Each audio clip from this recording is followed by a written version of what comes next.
Hi, I'm Oge Austin-Chukwu, Leadership and Executive Coach, and today I'd like to share with you my 3 top tips for challenging inequality.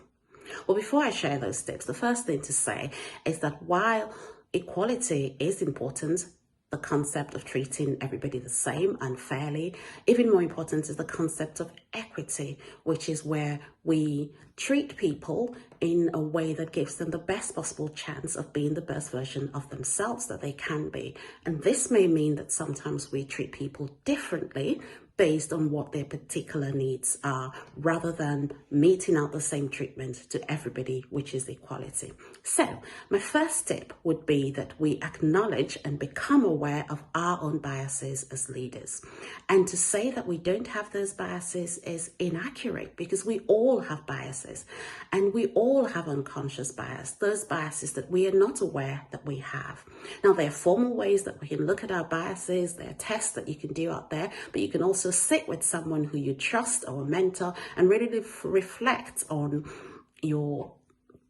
the way that you act towards people and see if there are any biases and what those biases are, and deal with them first. And this will put us in a better position to notice the other people's behavior and give us the confidence to challenge inequality when we see it in others, because we have looked at it in ourselves. Now, the second tip is that as leaders, we have to create a culture of acceptance, a culture of vulnerability and openness to listen to people. And we can ask questions with a genuine desire to learn from people what their concerns might be about the whole area of inequality and equity.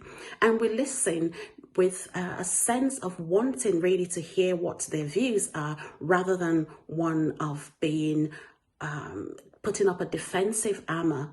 And once we have these cultures, we will find that people are more ready to talk about whatever concerns that they might have. I was speaking to somebody earlier last week, and she was saying that she did not think that within her church it was a safe space to bring up the issues of racial inequality. And that really isn't right. We have to show people that we're willing to listen and willing to do something about the issues of concern that they might raise, which leads me to the third tip, which is once we've noticed those concerns around inequality, we take action quickly to mitigate them, to apologize if that's what's needed, and to really make sure that something is done to address what those concerns are. And it may be something that we can do ourselves, or it may be something that we have to bring in some experts or other people to help us to deal with. But whatever we decide to do, let's be sure that we notice these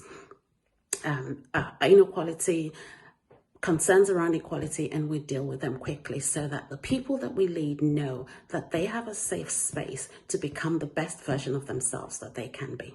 Thank you.